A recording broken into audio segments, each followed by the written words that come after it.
What's up, everybody? I'm back with another one here. Listen, I had to do this one, and this is a big shout out to this. First of all, this review is based for PC gamers, okay, who like in-game playing, not multiplayer. This is not for online users. This is for campaign players and career players. There's a modding company out right now. It was the GameShark. It was called, not the same company, but the term was GameShark in the 90s and the early 2000s to the mid 2000s. And now we have someone else, which now is called modding.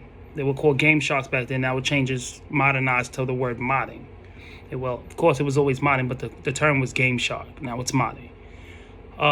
This company does a tremendous job with in-game modifications, and you don't have to do nothing except press a few buttons on your keyboard, maybe one or two buttons, and you get to enjoy the game for what it is. And the company that I'm referring to is called WeMod, WeMod. It's in purple. You can Google it and look it up. All of those PC gamers out there who don't really necessarily care about playing online, but they focus specifically on in-game play, offline playing. I personally only use WeMod. But when I use WeMod, I strongly encourage to beat the game first. Don't use WeMod. Don't use WeMod yet. Play the game, beat the game first so you can experience the real effects of the game. At least beat the game once on normal difficulty before you use any mods. And that's with any game.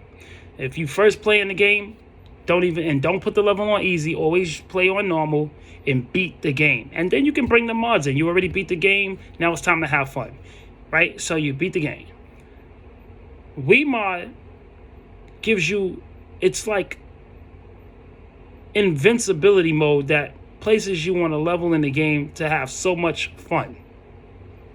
And this is why I'm doing this video, just specifically based on WeMod, because I don't think they get enough credit for what they do.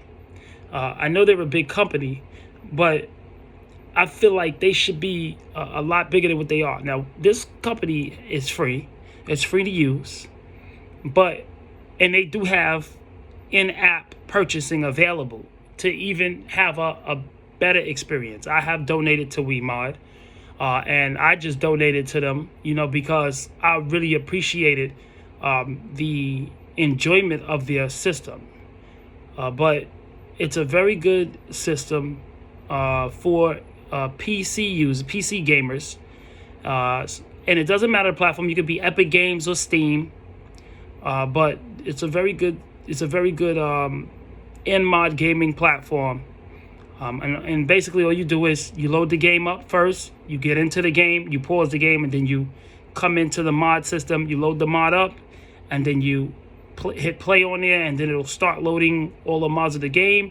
And then when it loads all the mods of the game, then you start pressing, maybe F1 for unlimited bullets, F2 for invincibility, F3 for, unlimited stamina, and so forth and so forth.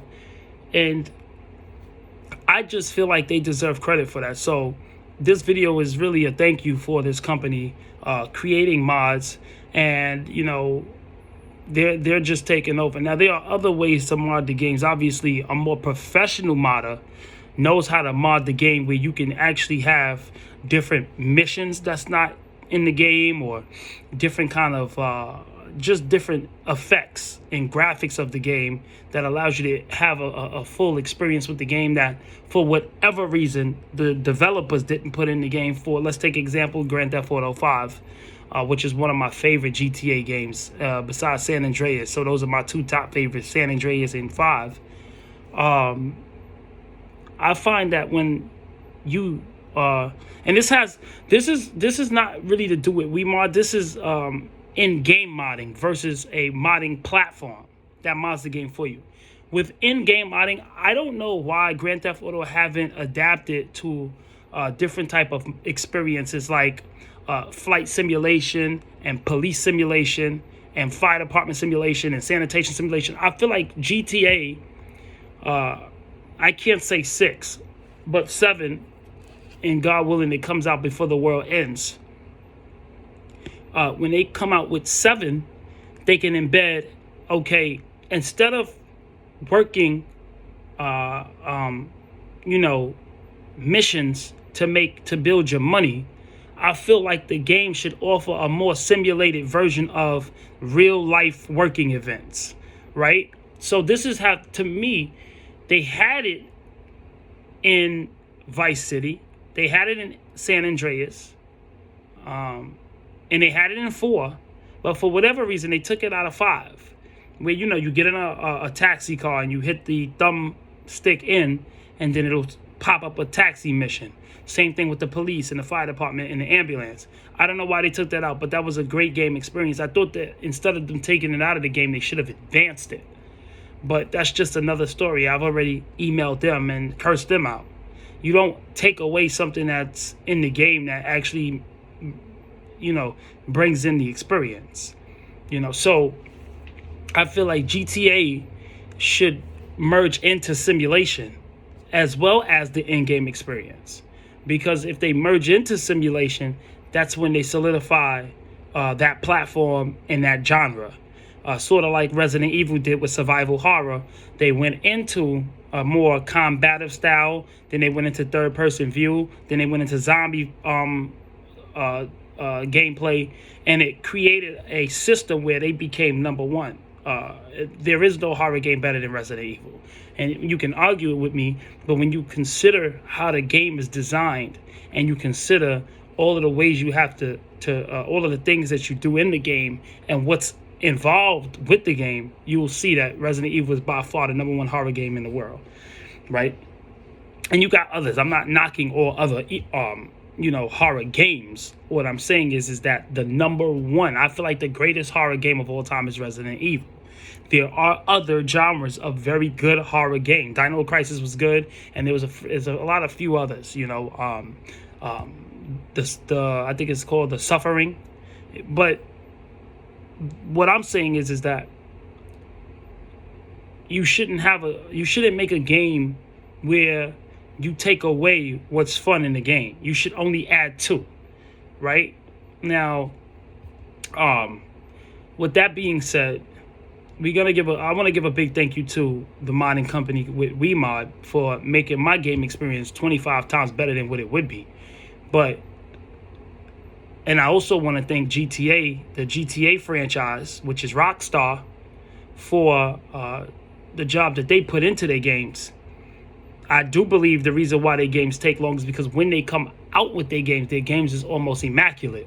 So that's not the argument. They come out with their games, it takes them about 12, 13 years.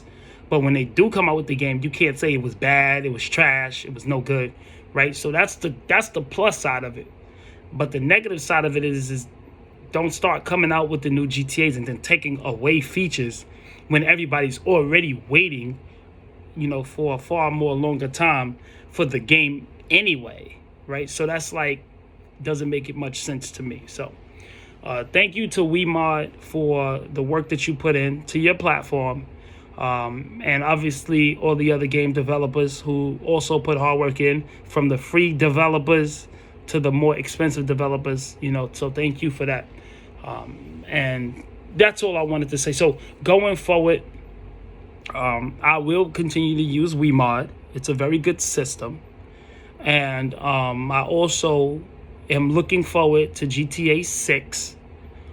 But I just truly feel like I don't want to be disappointed if I go to GTA 6 and then I see, hey, well, this was also taken out of the game.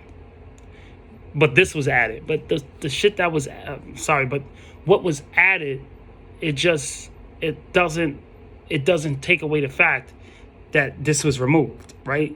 So, don't come out with a Chevy Corvette and then make it a V6. You know what I mean? That's just what I'm saying. No, make it a V8. If you come out with a V8 turbo in 2020, then in 2021 it needs to be a V8 dual turbo. And then in 2022, it needs to be a V10 with no turbo, right? And then in 2023, single turbo, and then double turbo going as the years go on. But don't take it and make it less than what it is. It doesn't make sense. So that's all I'm saying. So thank you for watching this video, and you know, keep on gaming and do what you got to do. Take care.